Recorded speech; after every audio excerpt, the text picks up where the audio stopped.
Order order. अदालत की कार्रवाई शुरू की जाए। योर ऑनर,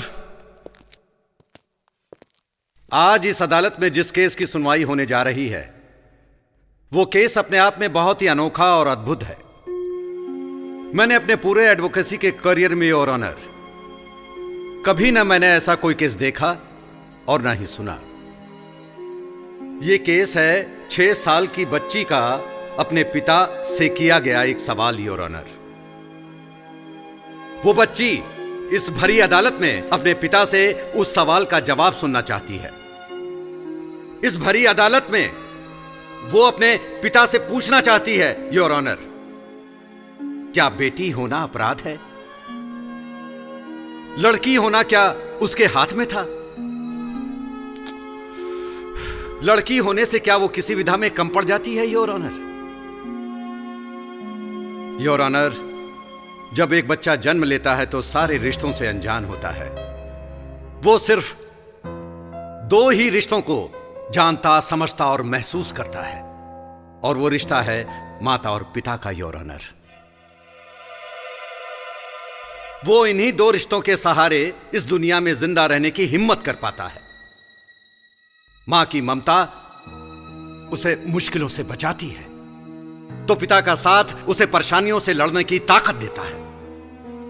वो बच्चा जब कभी गिरता है योर ऑनर तो मां के सहारे के साथ साथ उसे पिता के सहारे की भी आवश्यकता पड़ती है।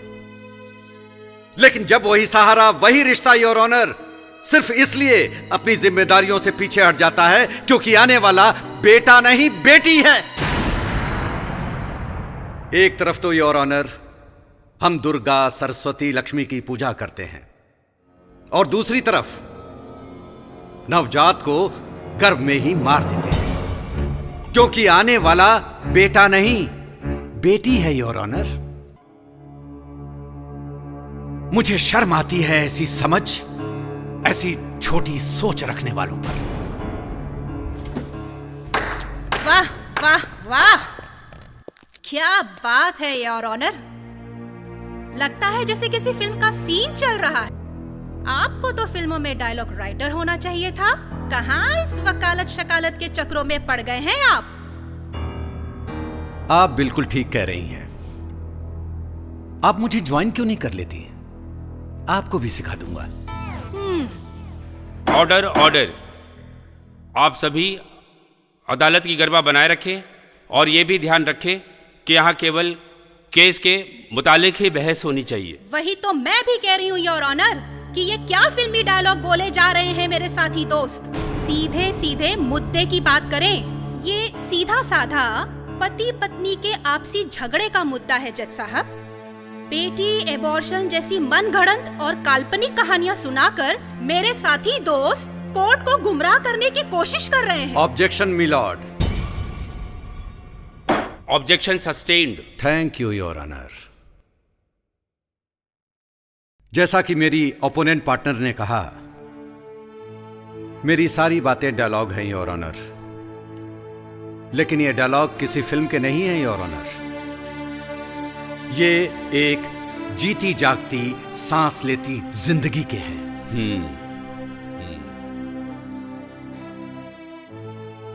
जज साहब, मैं जानना चाहता हूं कि जब एक 6 साल की मासूम बच्ची अपने मामा से पूछती है कि मामा, जब भी मैं अपनी मॉम से अपने डैडी के बारे में पूछती हूं तो मेरी बात को टाल देती हैं। वो मुझसे क्यों कहती हैं कि मैं तुम्हारी मॉम भी हूं, डैड भी? लेकिन मामा, हर किसी को मॉम और डैड दोनों होते हैं। फिर मेरे डैड कहां हैं? मैं उस 6 साल की मासूम बच्ची के सवाल का क्या जवाब दूं जज साहब? क्या जवाब दूं? क्योंकि वो अभागा मामा और कोई नहीं जज साहब, आपके सामने खड़ा है, वो मैं हूं। आपने शकुनी मामा, कंस मामा का नाम तो जरूर सुना होगा। मैं भी उन मामाओं से कम मामा नहीं हूं। मैंने भी अपने दिल पे पत्थर रखकर योर ऑनर जितनी भी सच्चाई थी उस नन्ही मासूम को बता डाला। मैंने उसे बताया कि तुझे तेरे बाप ने सिर्फ इसलिए नहीं स्वीकारा कि तू बेटा नहीं बेटी है। अरे तेरा बाप तो पढ़ा लिखा अनपढ़ है, जो आज के जमाने में भी बेटियों को बेटों से कम समझता है। क्या बीती होगी उस मासूम के दिल पे जज साहब। जज साहब, यहाँ कोई फिल्म नहीं चल रही है। ये एक कोर्ट केस है और यहाँ मनगढ़ंत कहानियों पर नहीं, सबूतों और गवाहों के बयानात पे फैसले लिए जाते हैं। मेरे काबिल दोस्त कुछ भी कहानी सुनाकर कोर्ट को गुमराह करने की कोशिश कर रहे हैं, योर ऑनर। योर ऑनर, मैं अदालत को यकीन दिलाती हूँ कि अपने सबूतों और गवाहों के बयानात पे मैं ये साबित कर दूंगी कि मिसिस रिया मल्होत्रा की ख्वाहिशें इतनी ऊंची थी कि मेरे मुवक्किल और उनके पति मिस्टर राज मल्होत्रा की पूरी दौलत भी उनकी इच्छाओं को पूरा ना कर सकी, और इसीलिए वे अपने पति और अपने घर को अपनी मर्जी से हमेशा के लिए छोड़कर चली गई, योर ऑनर।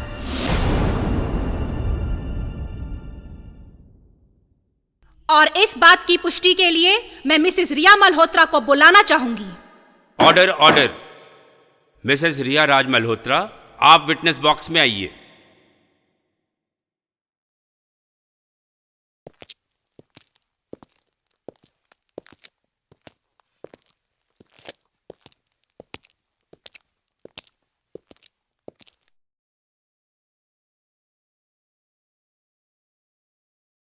मैं आज जो कहूंगी, सच के सिवा कुछ नहीं कहूंगी। मिसेस रिया, मैं उम्मीद करती हूं कि आप जो कुछ भी कहेंगी सच ही कहेंगी।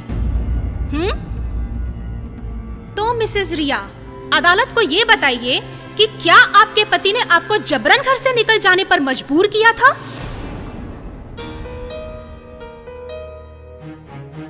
जज साहब, मेरे पास घर से निकल जाने का दूसरा कोई ऑप्शन नहीं छोड़ा था मेरे पति ने। आप सीधे साधे हाँ या ना में जवाब दीजिए मिसेस रिया कि क्या आपके पति ने आपको घर से निकलने को कहा था? पर बात वो नहीं है। मिसेस रिया, हाँ या ना? नो। ध्यान दिया जाए जज साहब, मेरे मुवक्किल मिस्टर राज मल्होत्रा ने कभी भी अपनी पत्नी मिसेस रिया मल्होत्रा को घर से निकल जाने पर मजबूर कभी नहीं किया। पर वो उस घर में रह के अपनी ख्वाहिशें कैसे पूरी कर पाती? जो आज एक बिजनेस वुमेन बनकर अपनी इच्छाएं पूरी कर पा रही हैं, वो जब चाहे जहां चाहे जिस किसी से भी मिल सकती हैं। वो जिससे चाहे रिश्ता, संबंध, दोस्ती कर सकती हैं, योर ऑनर।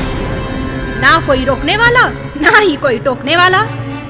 भला पति के घर में ऐसी आजादी कहाँ? वहाँ तो सास, ससुर, ननंद, पति सभी की जिम्मेदारी जो उठानी पड़ रही थी, योर ऑनर।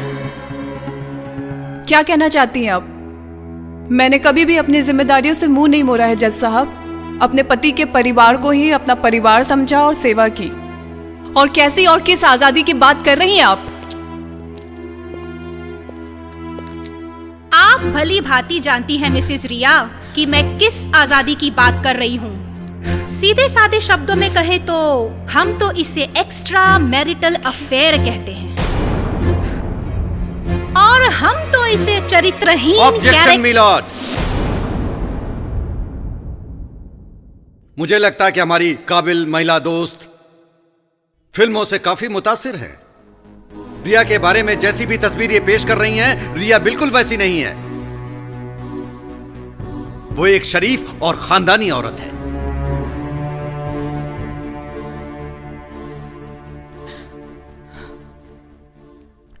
आपको और कुछ पूछना है मिसेस रिया से? No your honour. Mr Kashyap, आप कुछ पूछना चाहते हैं मिसेस रिया से? नो योर ऑनर, लेकिन मेरा सवाल मिस्टर मल्होत्रा से है।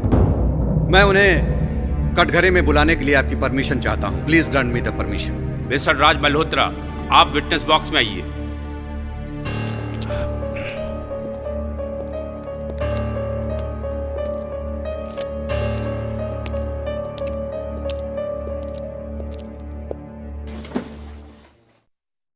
मैं जो कुछ कहूंगा, सच के सिवा कुछ नहीं कहूंगा। मिस्टर राज, अभी अभी मैंने कहा है कि आपकी पत्नी निहायत ही शरीफ और संस्कारी हैं। तो क्या आप इस बात को जानते हैं और मानते हैं? जी हाँ, मैं इस बात को जानता भी हूं और मानता भी हूं। Very good. तो मिस्टर राज, क्या आप अदालत को बताने का कष्ट करेंगे कि आप दोनों के बीच ऐसी क्या बातचीत हुई कि आपने अपने पत्नी को घर से निकल जाने के लिए कह दिया, जबकि वो प्रेग्नेंट थी और आपके बच्चे की मां बनने वाली थी? गलत इल्जाम है जज साहब मुझ पे, गलत इल्जाम है। ये क्या बेतुके सवाल कर रहे हैं आप? मैंने रिया को कभी घर छोड़ के जाने के लिए कहा ही नहीं। तो आप ये कहना चाहते हैं मिस्टर राज कि वो बिना किसी वजह के ही घर छोड़ के चली गई? क्यों? आपको नहीं लगता कि आपकी पत्नी का कोई नाजायज संबंध था, इसीलिए वो आपका घर छोड़ के चली गई, वो भी तब जब वो आपके बच्चे की मां बनने वाली थी? नहीं नहीं नहीं, बिल्कुल नहीं, बिल्कुल नहीं। मैंने कभी ऐसा कहा ही नहीं। तो आप कहना चाह रहे हैं कि आपकी पत्नी रिया के पेट में पल रहा बच्चा आपका नहीं था? मेरे था। मिस्टर राज, अभी अभी आपने क्या कहा? मैंने ठीक से सुना नहीं, प्लीज फिर से कहिए ना। हाँ हाँ हाँ हाँ, रिया के गर्भ में मेरा ही बच्चा था।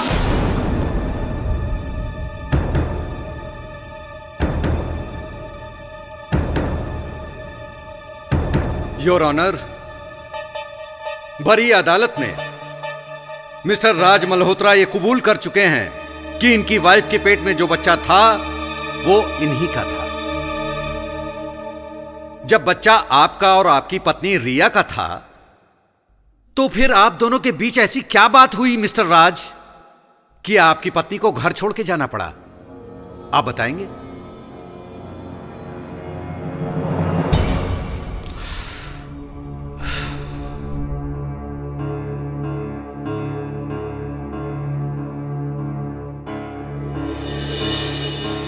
अगर वो जवाब नहीं देना चाहते हैं तो प्लीज आप उन्हें मजबूर ना करें।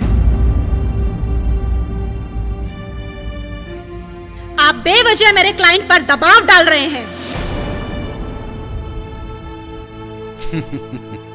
क्या बात है जज साहब, आप देख रहे हैं 7 साल हो गए पति पत्नी को अलग अलग रहते हुए, लेकिन आज भी इस भरी अदालत में एक दूसरे के खिलाफ एक शब्द भी सुनने को तैयार नहीं। अगर इनके बीच जज साहब इतनी ही अच्छी अंडरस्टैंडिंग है, तो अदालत के सामने वो वजह भी आनी चाहिए कि क्यों मिसेज रिया को अपने पति का घर छोड़ के जाना पड़ा, वो भी तब जब वो इनके बच्चे की मां बनने वाली थी। और इसी बात को साबित करने के लिए मैं डॉक्टर रमेश को यहां बुलाना चाहता हूं। I need your permission. Permission granted. Thank you your honour.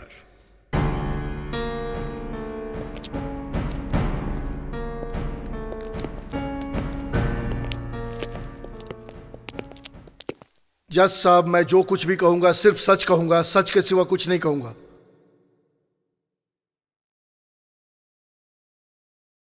आपका नाम? डॉक्टर रमेश टंडन। आप मिस्टर राज मल्होत्रा को कब से जानते हैं? मैं मिस्टर राज मल्होत्रा को तकरीबन 20 सालों से जानता हूं। 20 सालों से? ओके, मतलब कैसे जानते हैं? आई मीन राज और मैं, हम दोनों साथ ही स्कूल में पढ़े हैं। कॉलेज के बाद में मैं मेडिकल में चला गया और राज ने कंप्यूटर इंजीनियरिंग की। इसका मतलब यह हुआ डॉक्टर रमेश कि आप मिस्टर राज मल्होत्रा, उनकी वाइफ और उनके परिवार के काफी करीब रहे हैं। जी, हमारे काफी पारिवारिक रिश्ते रहे हैं। ओके, आपका तो एक नर्सिंग होम भी है ना? हा? जी। जिसमें शायद मिस्टर राज मल्होत्रा जो हैं अपनी पत्नी को रूटीन चेकअप के लिए लेकर आया करते हैं। Yes sir.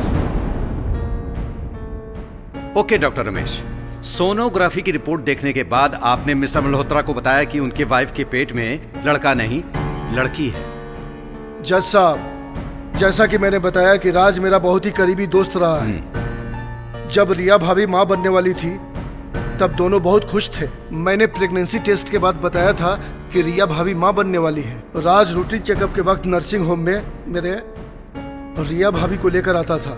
सोनोग्राफी टेस्ट के लिए रिया भाभी जब भी आई तो साथ में राज भी था।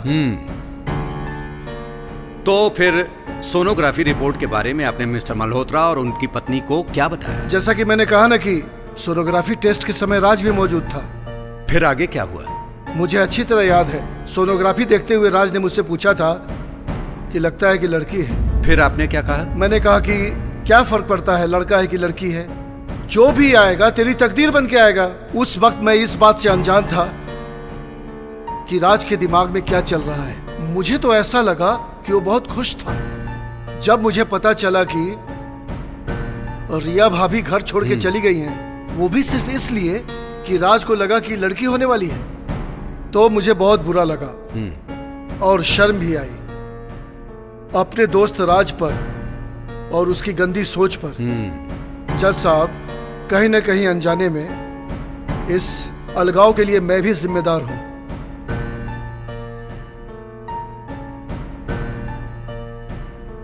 नहीं जज साहब, डॉक्टर रमेश इसके लिए बिल्कुल भी जिम्मेदार नहीं थे। मिसेस रिया, आपको जो कुछ भी कहना है विटनेस बॉक्स में आके कहिए।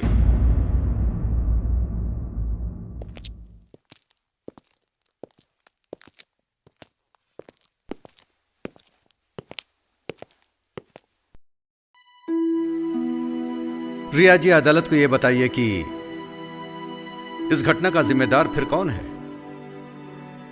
जज साहब, डॉक्टर रमेश इसके लिए बिल्कुल भी जिम्मेदार नहीं है। सोनोग्राफी टेस्ट के दौरान उन्होंने हमें कुछ भी नहीं बताया था। वो तो मेरे पति ने ही सोनोग्राफी टेस्ट देख के ये मान लिया था कि मुझे बेटी होने वाली है। ओके, तो फिर आप दोनों के बीच ऐसा क्या हुआ था कि आपने अचानक अपने पति का घर छोड़ने का फैसला कर लिया? मैं माँ बनना चाहती थी जज साहब। मुझे ऐसा लगता है कि हर औरत के जीवन में सबसे बड़ी खुशी का पल तब होता है जब वो माँ बनती है। मुझे कोई फर्क नहीं पड़ता है कि मुझे बेटा होगा या बेटी। मैं तो बस इसी बात से खुश थी कि मैं माँ बनने वाली हूँ। मैं कहती हूँ कि जब मेरे पति को बेटी चाहिए ही नहीं थी, तो इसकी क्या गारंटी थी जज साहब कि जब बेटी होती तो वो उसे पिता का प्यार दे पाते। मिसेस रिया, आप अदालत को साफ साफ ये बताइए कि आपको अपने पति का घर क्यों छोड़ना पड़ा? स्थिति ही कुछ ऐसी हो गई थी जज साहब कि मुझे घर से निकल जाना पड़ा। रिया जी, मैं आपसे पूछ रहा हूं कि आपको अपने पति का घर क्यों छोड़ना पड़ा? क्योंकि मुझसे कहा गया कि मुझे अपना बच्चा गिरा देना चाहिए और मैं अपने बच्चे को जन्म देना चाहती थी जज साहब। और इसीलिए मैंने ये फैसला लिया कि जिस घर में मेरी बेटी को प्यार नहीं मिल सकता, मैं उस घर में अपनी बेटी को जन्म नहीं दूंगी। जज साहब, मैंने अपनी बेटी को माँ और बाप बनकर पाला है। मैंने कोशिश की है उसे अच्छे संस्कार देने की, अच्छी शिक्षा दी है, उसे हर वो खुशी दी है जो एक लड़की को मिलनी चाहिए। मैंने उसे आगे बढ़ने की प्रेरणा दी है। मेरे पति को बेटी नहीं चाहिए थी। क्यों नहीं चाहिए थी?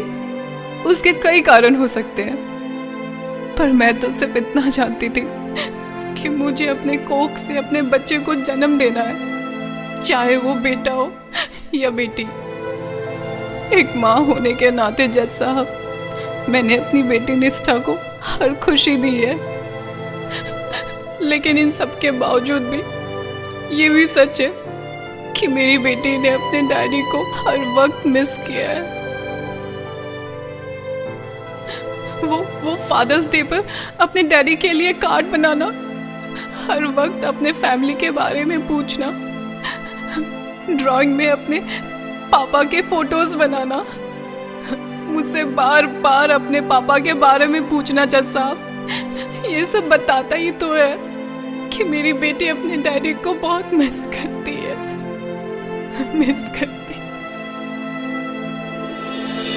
कमाल है जज साहब, आज का केस तो बड़ा ही दिलचस्प और अनोखा है।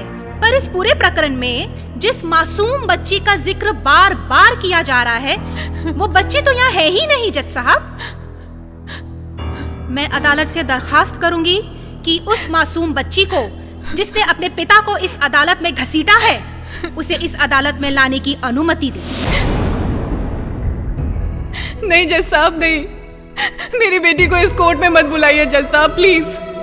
वैसे भी इस नन्ही सी जान ने बहुत गुस्सा है, उसे यहाँ बुलाकर उसके पिता के सामने खड़ा होकर के सदमा ना दे जज साहब। राज, कुछ तो बोलो, या आज भी चुप रहोगे? कहो ना अपने वकील से हमारी गुड़िया को इस अदालत में बुलाने की मांग ना कर। प्लीज राज, कुछ तो बोलो। भैया, सब ठीक हो जाएगा। Please don't cry.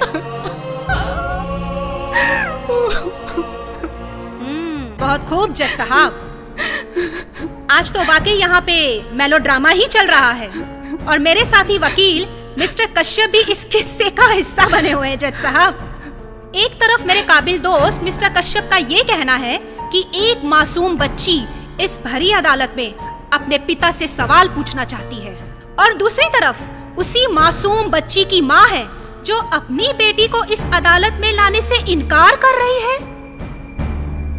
मैं अदालत से दरखास्त करूंगी जज साहब कि उस मासूम बच्ची को अदालत में लाने की अनुमति दें। Objection milord. हमारी काबिल वकील साहिबा कुछ भी कहे जा रही हैं। मिसेज रिया के कहने का मतलब यह था कि अगर वो छोटी बच्ची अदालत में आएगी तो घबरा जाएगी। उस छोटी बच्ची की तरफ से मैं वकील हूं, मैं मिस्टर राज से सवाल पूछूंगा और कुछ अहम बातें इस कोर्ट में पहले से ही क्लियर हो चुकी हैं और मिस्टर राज मल्होत्रा भरी अदालत में कबूल कर चुके हैं कि मिसेज रिया के पेट में जो बच्चा था वो उन दोनों का था। That's all your honour.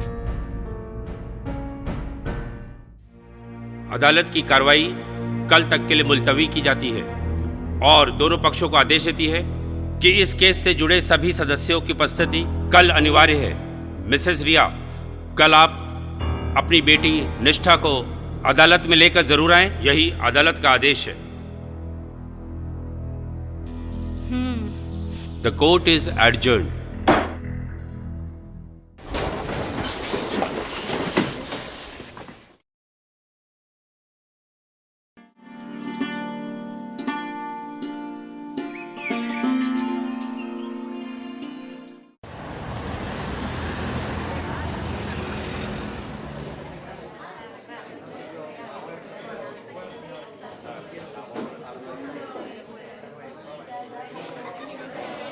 Order order, आज की कार्रवाई शुरू की जाए।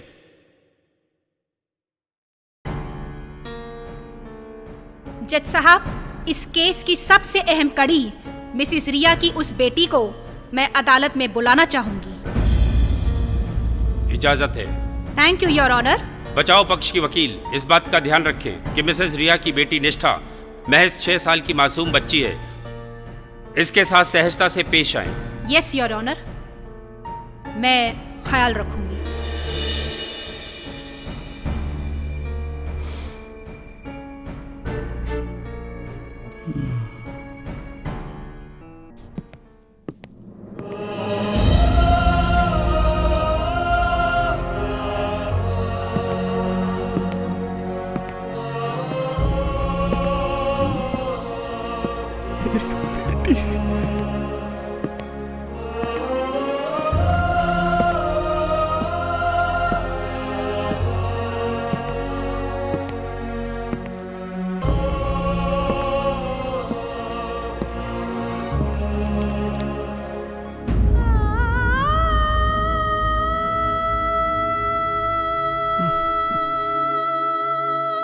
मम्मी, आप घबराओ नहीं, मैं ठीक हूँ।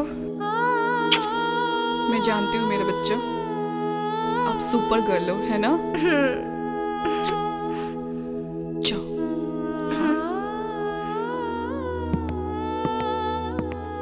इस मासूम बच्ची को विटनेस बॉक्स में नहीं बल्कि मेरी नजरों के सामने रखा जाए। जी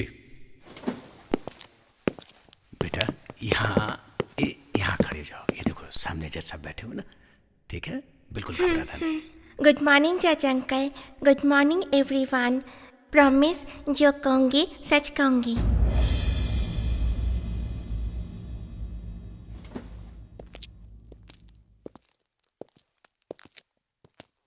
क्या नाम है बेटा आपका? निष्ठा मल्होत्रा। कौन से स्टैंडर्ड में पढ़ती हैं आप? Second standard. Very good. अच्छा निष्ठा, क्या आप अपने पापा को जानती हैं? यस।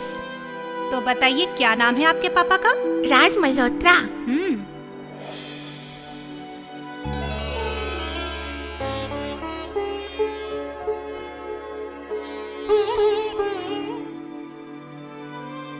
हाँ तो बेटा निष्ठा, आप अपने पापा को सजा क्यों दिलवाना चाहती हैं?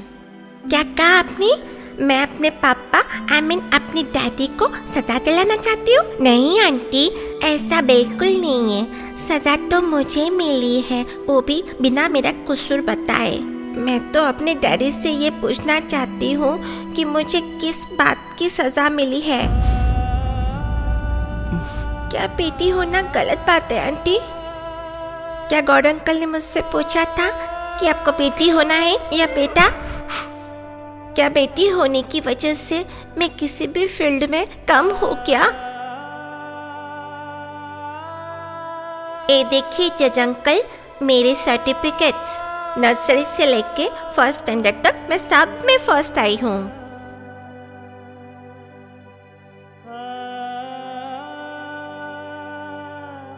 म्यूजिक, डांस, स्पोर्ट्स, ड्राइंग सभी में मैंने टॉप किया है।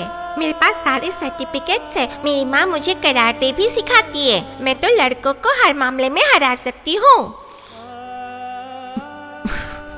जज अंकल, मुझे अपने डैडी से ये जानना है कि उनको मैं क्यों नहीं चाहिए थी।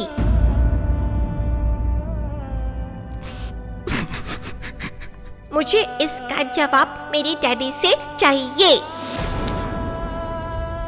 जज अंकल, आप मेरी डैडी को बोले कि वो मुझे बताए। मिस्टर राज मल्होत्रा, आप विटनेस बॉक्स में आए और निष्ठा के सवालों का जवाब दें।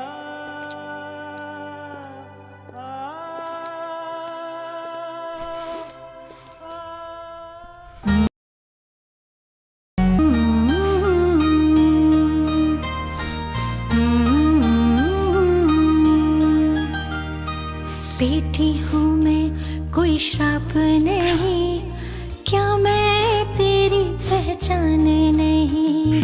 बेटी हूँ मैं, कोई श्राप नहीं, क्या मैं तेरी पहचान नहीं। पापा, क्या मैं तेरी पहचान नहीं। पापा, क्या मैं तेरी पहचान नहीं।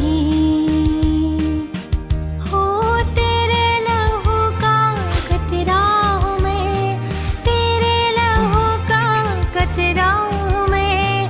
मान तेरा अपमान नहीं। पापा, क्या मैं तेरी पहचान नहीं। पापा, क्या मैं तेरी पहचान नहीं। निष्ठा बेटा, आप कहाँ खो गए? लीजिए, आपके डैडी विटनेस बॉक्स में आ गए हैं। आपको जो भी पूछना है आप उनसे ही पूछ लीजिए।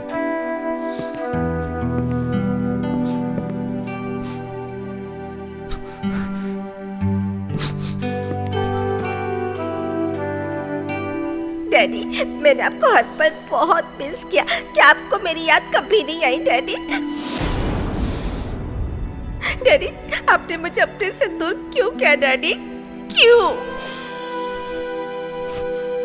मेरे स्कूल में आप आइए और पूछ लीजिए कि मुझे बेस्ट स्टूडेंट का अवार्ड मिला है। डैडी, मैं अच्छी स्टूडेंट हूँ। मेरी मम्मी कहती है कि मैं वर्ल्ड की बेस्ट बेटी हूँ।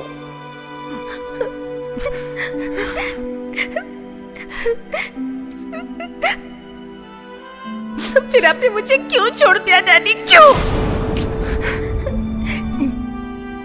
डैडी, आप आपको आपकी मम्मी, दादी, बुआ ये सब चाहिए? ये सब भी तो फैमिली है ना। आप भी तो इन सब से प्यार करते हैं ना, फिर मुझसे क्यों तकलीफ है डैडी? अगर आपको ये सब चाहिए क्या बेटी, मैं क्यों नहीं चाहिए? क्यों डैडी, क्यों क्यों? प्लीज मुझे बताइए डैडी।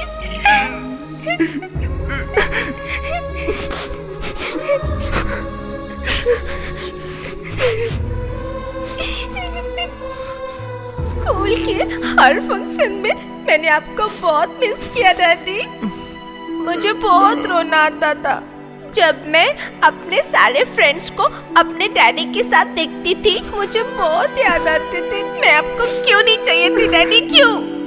प्लीज डैडी बताइए ना, क्यों नहीं चाहिए थी? क्यों क्यों क्यों? आंटी, आप भी तो एक लेडी है। अगर आपके भी पापा ने भी आपको अपनाया नहीं होता तो आपको कैसा लगता?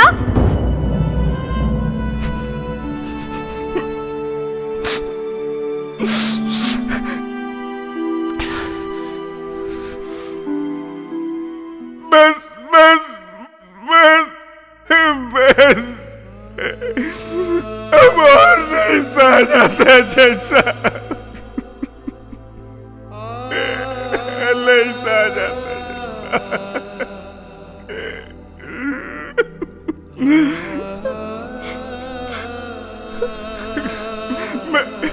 मैं समाज का गुनहगार हूँ। मैं इस अदालत का गुनहगार हूँ।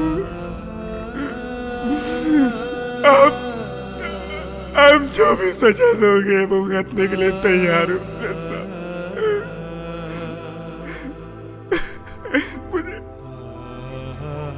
मुझे फांसी पे लटका दो साहब।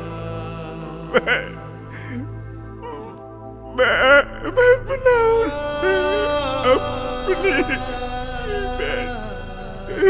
अपनी बेटी का सामना नहीं कर सकता जज साहब।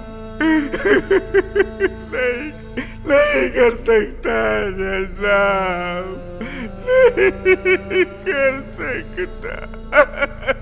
नहीं कर सकता। मुझे कड़ी से कड़ी सजा दीजिए जज साहब। सचमुच मिस्टर राज, आप बहुत ही भाग्यशाली हैं। आपको भगवान ने अनमोल तोहफे से नवाजा है। आपको तो प्यारी और समझदार बेटी मिली है मिस्टर राज। आजकल बेटियों के नाम से ही पिता पहचाने जाते हैं। बेटियां घर का चिराग ही नहीं, घर की खुशियां भी होती हैं। मिस्टर राज, आप अदालत और समाज के गुनहगार बाद में हैं, अपनी बेटी के पहले। आज सजा देने का हक भी आपकी बेटी को है। हमारे जीवन में ऐसा पहली बार होगा कि एक 6 साल की मासूम बच्ची अपने पिता की सजा तय करे।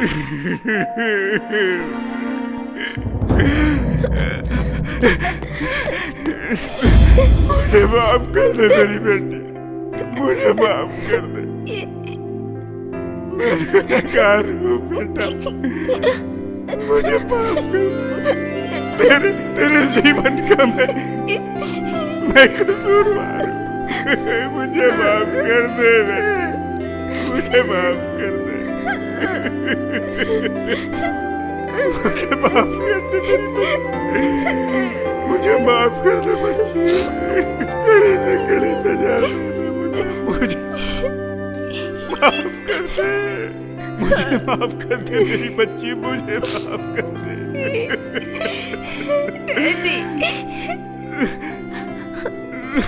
मुझे आपको कोई सजा नहीं देनी है डैडी। आप तो मेरे हीरो हो डैडी। मैं चाहती हूँ कि एक बार आप मुझे बेटी मानकर हक कर लीजिए। मेरी बच्ची, मेरी बच्ची, मेरी बच्ची।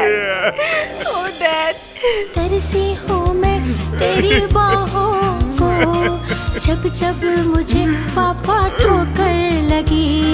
माँ ने हमेशा थमा मुझे, पर दिल ने मेरे ओ डैडी कहा।